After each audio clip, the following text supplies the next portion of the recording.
back to the State Champs studio. Elizabeth Coon here with our basketball analyst, Lexi Ayala. And we were just talking, the state finals are coming way too quickly. Don't say it. Don't say it. Ball is life. I'm ready for basketball season to be all year round. Can we talk to somebody about this? Agreed. I mean, they should let us do this all year. Right. Absolutely. Right. Anyways, we're going to jump right into a couple of schools we haven't talked about yet this season. DeWitt, East Lansing. DeWitt got the win, 54-42. Lexi, what do we think about a couple of these teams we haven't mentioned so far this season? Well, DeWitt's a team that I wish we would have talked about sooner because they've been having a tear this season. They've been playing team basketball and getting big wins. The game that they lost, that they should have won, was against Everett on 122. They lost by 9 points, and Everett's a team that their record is not great, 1-13 on the season, so that really hurt DeWitt, but they came back from it. That was their last loss on the season. They've been winning every single game since, and that East Lansing game was a big win for them. East Lansing is a really solid team this year as well, and for DeWitt to be able to capitalize throughout the season and come back with a confidence after such a bad loss shows a lot about this squad. We talked a lot this season about revenge games, and another one, Rockford, East Kentwood. East Kentwood won that first matchup. Rockford got revenge in this win, 62-54. Rockford had to do it. If they did not get revenge in this rematch against East Kentwood, it could have deteriorated their whole season and really uplifted East Kentwood because East Kentwood is the only team that was able to give Rockford a loss on this season. However, Rockford did come back behind Sienna Wolf, 24 points, and guard Anna Wypitch with 20 points. Both of these girls were so gritty and tough in this game, going down low, getting buckets underneath in the paint, but then they would play that inside-outside game really well. They'd get the paint touch and then hit the big shots and the big moments from three. This was a game that was just a beautiful game, and Rockford took accountability. They said that first matchup against East Kentwood, we didn't have the hustle, we didn't rebound well, we didn't shoot well, and we wanted to make sure that we capitalized the second time around. We learned from our mistakes, and they showed us that they really did. And that win over East Kentwood put Rockford back on top of the OK Red Conference. It did put them back on top, and they stay on top after another huge win against my number 10 ranked Holland West Ottawa. This win Rockford needed to continue this season feeling good about themselves before playoff time. And Ann Arbor father Gabriel Richard took home for the second consecutive season the Catholic League Bishop Division Championship, and Vanessa Rodriguez absolutely lit it up. Lit it up. 5 for 5 from beyond the arc. She steps into the shot so perfectly off of a pass and can dribble into it perfectly. She gets it right into her shot pocket. Her footwork so smooth. Vanessa Rodriguez on the fundamentals. This girl needs to be heavily recruited by everybody. She's just a sophomore, so she's got time for the recruitment process. But Rodriguez dropped 29 points in this championship game. Talk about dog mentality. Hey, and on Thursday, they took home another really big win in Operation Friendship against a really good Detroit Renaissance team. A really good Detroit Renaissance team. This gives Renaissance just their second loss of the season. And not only that, it was a huge D1 versus D2 matchup that Ann Arbor father Gabriel Richard, a lot of people thought would lose because they're the D2 team up against a really strong Renaissance D1 team. However, Father Gabriel Richard continues their season completely unblemished heading into playoff time. This is big. All right, we're going to check in now with Big Lexi's Big Ten for a couple more times this season. Your top 5 stayed the same, but we did see some movement in the bottom 5. East Kentwood moved down to number 8. Why? I had a feeling that East Kentwood's confidence would have been a little rocked after they lost that second matchup against Holland West Ottawa on 2-2, and it looks like it was. East Kentwood did lose the second matchup of the season against Rockford, dropped that one, giving them their third loss of the season. So that's really the main reason I had to move them down, just because now they have 3 losses instead of up there with the top teams who only have 1 or 2. And Lexi, both of your predictions from last week were right. Arbor Prep lost to both Detroit Country Day and Detroit Edison, moving them down to the number 9 spot.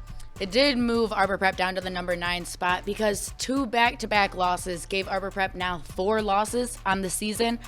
And I didn't even want to predict these. I love the team that Arbor Prep has and the Utomi twins. They've been playing phenomenal all season long, along with guard Taylor Wallace. However, had a feeling this was going to happen because Edison has been ranked above Arbor Prep all season long. So this wasn't a game that would have knocked Arbor Prep at all. However, it was the Detroit Country Day loss that hurt Arbor Prep. Detroit Country Day has been in my rankings all season long in the top 25, but they have a lot of losses on the season because they play a lot of my Big Ten. But I knew Detroit Country Day, with all of these losses that they had, close losses to the best teams in the state, that one of these big games, they would come out with a win. And unfortunately for Arbor Prep, it was against them. And because Arbor Prep and East Kentwood moved down, that means Grand Rapids West Catholic moved up to that number 7 spot. Grand Rapids West Catholic did move up to number 7, and it wasn't even necessarily because they had some awesome game. Like you said, it was because 2 big teams moved down, which forced me to move Grand Rapids West Catholic up to that number 7 spot. But they've had a great season. They've only lost 1 game, and it was to my number 3 ranked Rockford, and you can't knock them for that one. However, they're just not the most battle-tested team in the state. Their only game and win against a top 25 team outside of the Rockford loss was against my number 10 ranked Holland West Ottawa.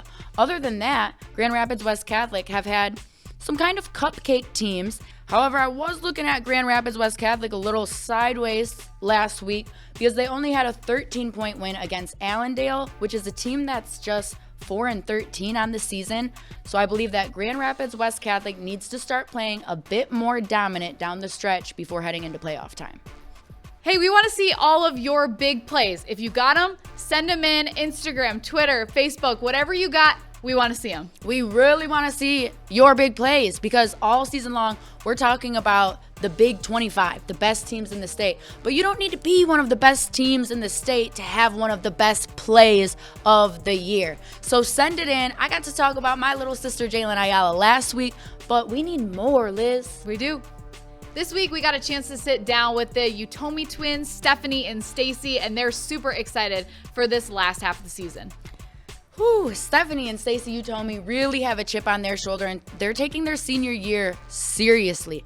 They won the state title as sophomores, lost it, didn't get to the state finals as juniors, and then now as seniors, they have unfinished business that they talked all about to us.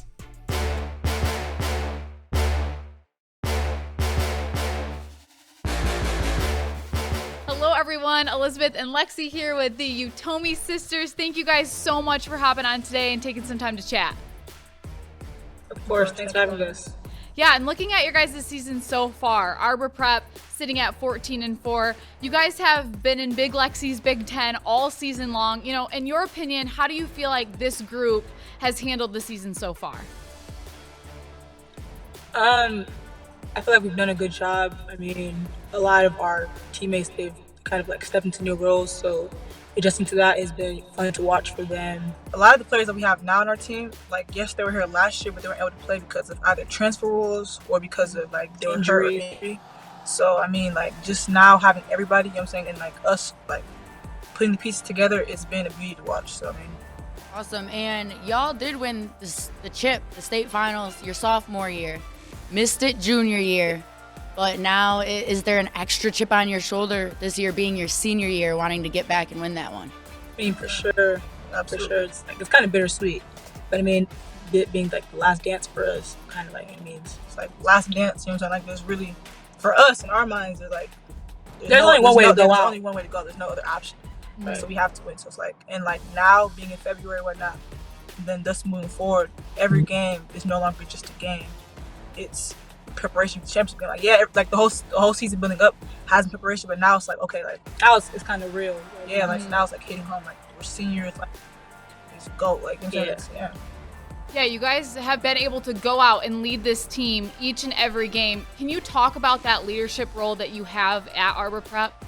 Kind of playing under like the foreign players who played before us, Mike Petticourt, Kari Woods, having them like kind of lead the way for us. It's kind of made the path easier. I mean, it hasn't always been easy, but we have great teammates, great coaches. So, and then like with us, like leading isn't just scoring however many points, or leading isn't just like, you know what I'm saying, going out. Like, of course, you need to win, you need to score to win and whatnot. But like with us, we're like leading is being like that dependable teammate. I'm saying maybe being a good teammate, being like the calm amongst the storm, like on the court with your players and have you. Like, I feel like that's been like the biggest aspect for us being leaders, like just being that calm amongst the storm or amidst it all.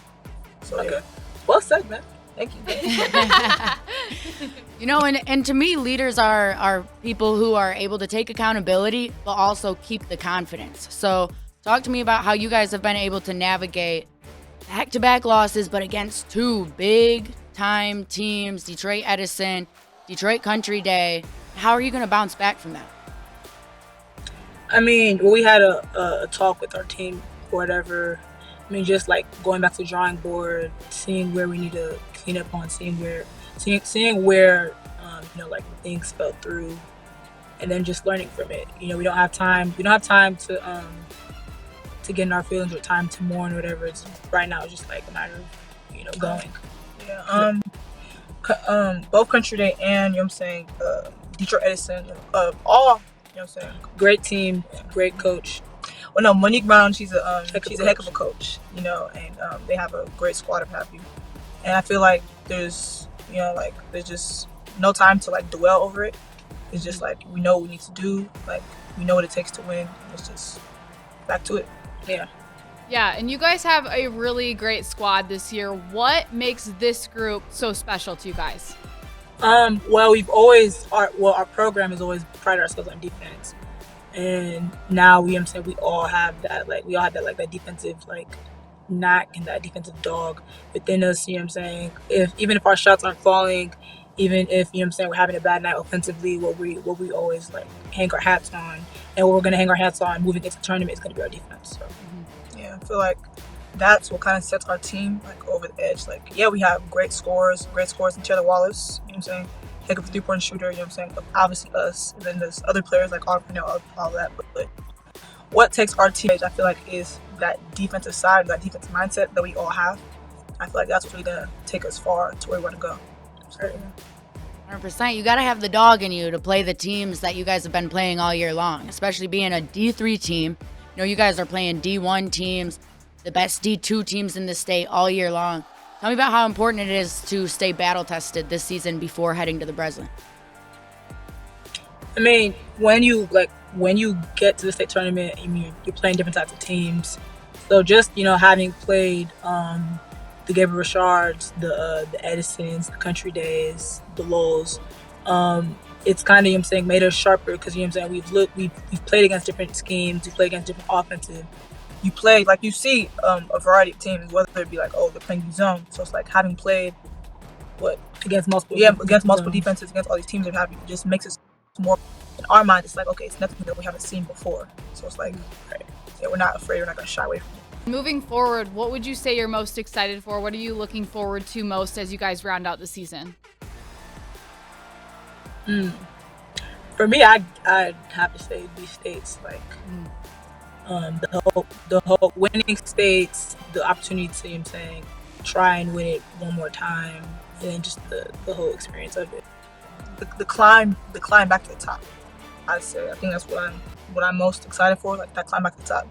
Nobody ever tells you that, like, after you win, like in such a manner, like states, it's like, I mean, like, yeah, we played on big stages, like in like national tournaments, on the UAA circuit, and like all these other like stages. But it's like states, being able to do in your own like hometown, and like then winning, like forget even being there, just winning. Like nobody tells you like the feeling of euphoria. It's like a high. It's like a high that you keep chasing. Yeah. So it's like, I feel like that's what we're most excited for. And, you know, I did see your guys' posts and quotes about senior night and how it really started to hit you. This is really y'all's last year. However, you're not going to be done playing ball. You're both committed to Mercer University. Tell me what made you commit there, how your recruitment process went, and what you're most excited about Mercer. So, I mean, I guess we've been fortunate to kind of build quite a bit of relationships throughout the recruitment process. With all the coaches that recruited us, we're very thankful for them, whatever. But I mean, with Mercer, I feel like it was more so like the coaching staff, like the feeling. Like everybody says, like, oh, it's a feeling, but like you kind of know what happened. Like if you would have asked us months ago, hey, where would you go to school? We didn't. I couldn't tell you that we'd go to Mercer. No. Yeah, so it's like at first, you know what I'm saying, we were scared or whatnot, but like just being down with the atmosphere, whatever have you. Like, and then Coach Gardner, like she's a well-seasoned coach or whatever have you. She's been around the game for a long time, so she knows what she's talking about. Just hearing her talk, hearing her like, how she schemes and stuff. And I mean, like as far as like for us, whatever, I feel like just, you know what I'm saying, being with our teammates, playing with the fraternity players and the incoming like freshmen and stuff, it's really exciting. Yeah, and we'll leave you guys with this one. How special is it to be able to play the game of basketball, share that love of basketball together? She's my dog, you know, like this is my guy right here. And I mean, she has like separation, like anxiety or something. Right, so you know, just being. But I mean, no, it means everything, right? Like you never know how far something will take you, and like us, you know what I'm saying, we're absolutely blessed to be in the position that you are in, to be able to play the game of basketball together. It's surreal because it's like basketball is everything, and then like being able to do that and to share this with my twin, yeah, it's. I mean, she's cool. She's okay. You know, I can't complain. No, for real. I mean, ball is life. I always say it, and it sounds like a corny quote, but really, ball is life for some people. And y'all have done that. We've had so much fun watching you guys and continue to root for you in your journey. So we appreciate you hopping on and sharing some of this insight with us. Of course. Thank you for having us. Thank you for having us.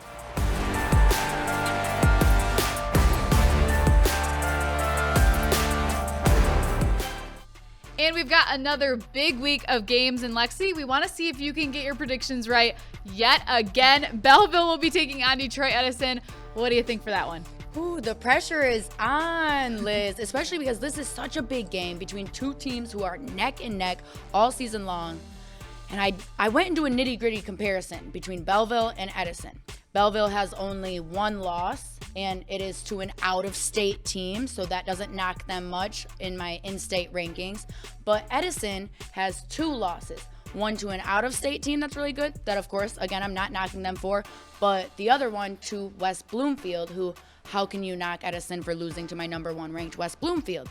So that doesn't give me much. But then when I look into their schedule, Belleville beat Wayne Memorial in their second matchup by 28 points versus Edison's 24 points, beating Wayne Memorial. Belleville also beat Detroit Country Day by 20 points versus Edison winning only by 9 against Detroit Country Day.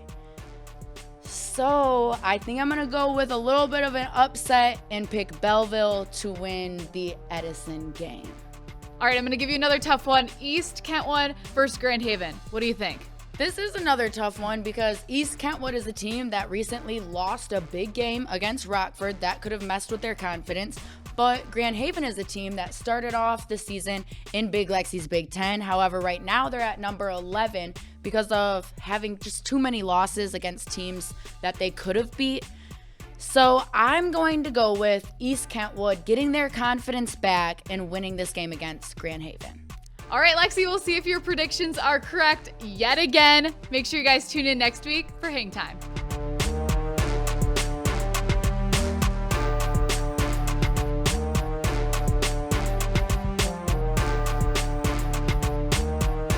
State Champs Hangtime is presented by Lawrence Technological University. Be curious, make magic.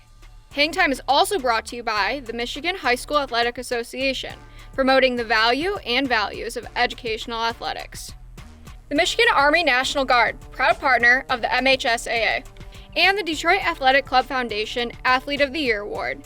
Applications now being accepted until March 31st, 2024 for the male and female athletes of the year.